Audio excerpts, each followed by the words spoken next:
अग्रसेन कन्या PG college Varanasi के बुलानाला परिसर से कोतवाली मैदान तक कोलकाता के आरजीकर हॉस्पिटल में हुए बेहद शर्मनाक एवं क्रूर कांड के विरोध में एक रैली निकाली गई। इस अवसर पर महाविद्यालय के प्रबंधक डॉक्टर मधु अग्रवाल ने महिलाओं के प्रति निरंतर हो रहे जघन्य अपराधों पर गंभीर चिंता व्यक्त करते हुए कहा कि देश में महिला अत्याचार की संख्या में निरंतर वृद्धि हो रही है। उसे यही लगता है कि भौतिक रूप से जो समाज विकसित हो गया है, लेकिन मानसिक रूप से अभी भी अविकसित ही है। इसका प्रमाण है बंगाल की ये घटना। वहीं सहायक मंत्री डॉक्टर रूबी शाह ने कहा कि बंगाल में हुए इस जघन्य अपराध ने हमें यह सोचने पर मजबूर कर दिया है कि क्या देश में बेटियां कहीं भी सुरक्षित हैं। पहले निर्भया कांड, अब अभया कांड ने हम सभी को भीतर से झकझोर दिया है। प्राचार्य प्रोफेसर मिथिलेश सिंह ने आज के इस विरोध मार्च के आयोजन पर कहा कि जिस देश में नारी को माता के रूप में पूजा जाता हो, उस देश में यदि 5 वर्ष की बच्ची भी बलात्कार की शिकार हो रही हो, फिर हम कैसे आज़ादी का जश्न मनाएं। बंगाल में जो दुखद घटना हुई वह सिर्फ बेहद शर्मनाक ही नहीं बल्कि गंभीर चिंतन का भी विषय है। इस घटना का विरोध करने के लिए आज यह विरोध रैली निकाल रहे हैं। अधिष्ठाता प्रशासन प्रोफेसर आकाश ने कहा कि दोषियों को जल्द से जल्द फांसी की सजा मिलनी चाहिए ताकि समाज में यह संदेश जाए कि किसी भी स्त्री के साथ जघन्य अपराध का क्या परिणाम होता है। बेटियां माता पिता का वैभव होती हैं, उनका सम्मान करना चाहिए, तिरस्कार नहीं। वहीं मीडिया प्रभारी डॉक्टर श्रृंखला ने कहा कि बंगाल के इस बेहद शर्मनाक घटना ने इस बात की अनुभूति करा दी है कि जब तक समाज के सोच व दृष्टिकोण में परिवर्तन नहीं होगा, तब तक स्वतंत्र देश में भी नारी स्वतंत्र नहीं होगी।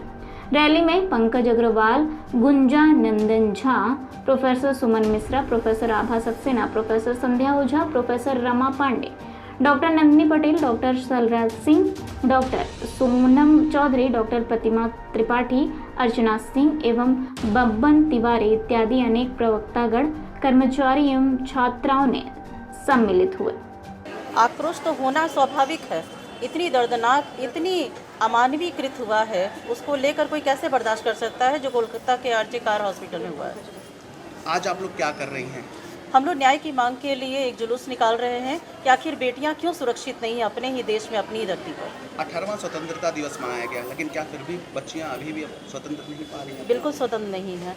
क्या इससे ज़्यादा आपको और कोई उदाहरण की ज़रूरत है कि जहाँ 5 साल से कम उम्र की लड़कियाँ भी नहीं बख्शी जा रही हैं? आप लोग तो हम लोगों से भी जानते हैं इसके विषय में। अभी 9 अगस्त वाला कांड जो आरजीकर अस्पताल वाला है, उसको बीते 4 दिन भी नहीं हुए एक 3 वर्षीय बालिका के साथ भी इस ढंग का कृत्य करके नाले में फेंक दिया गया। एक और महिला को परसों निर्भया से भी बदतर स्थिति में फेंका गया। आखिर डेमोक्रेसी मना रहे हैं हम लोग, क्या कर रहे हैं? ये रोज़ के दिन ये रेप 8 महीने से लेकर 70 साल की वृद्धा तक कोई भी सेफ नहीं इस दुनिया इसमें। और हम नारी शक्ति की बात करते हैं। इसका आक्रोश है बच्चों में, टीचर्स में, पुरुषों में, महिलाओं में, सब में, जिसको लेके हम लोग एक प्रतीकात्मक रैली लेके निकल रहे हैं। कोतवाली तक जाएंगे, वहाँ डीएम को ज्ञापन दिया जाएगा और उसके बाद वापस लौटेंगे, यहाँ पे कैंडल देके श्रद्धांजलि दी जाएगी। तो हमारे साथ हो रहा है जो अभी के एम्पावरमेंट में जो हमारी गर्ल्स सेफ नहीं है, कहीं भी हम खुद को सुरक्षित नहीं महसूस कर सकते हैं। हम रात में बाहर नहीं निकल सकते हैं, अपने मन के कपड़े नहीं पहन सकते हैं। इतनी पढ़ी लिखी होने के बावजूद हमारे साथ ये सारी चीज़ें हो रही हैं, तो ये सही नहीं है। तो आज उसी का ये आक्रोश है और हम चाहते हैं कि हमें जस्टिस मिले, हम सब सेफ फील करें। जब वो सेफ नहीं है, इतनी बड़ी डॉक्टर होकर वो सेफ नहीं है, तो हम लोग कैसे सेफ होंगे? इसीलिए हम लोग चाहते हैं कि हम लोग को न्याय मिले, उनको भी न्याय मिले। क्या संदेश देने का काम कर रही हैं आज आप लोग? हम लोग चाहते हैं कि हम लोग, हमारे देश की सारी बेटियां सुरक्षित रहें।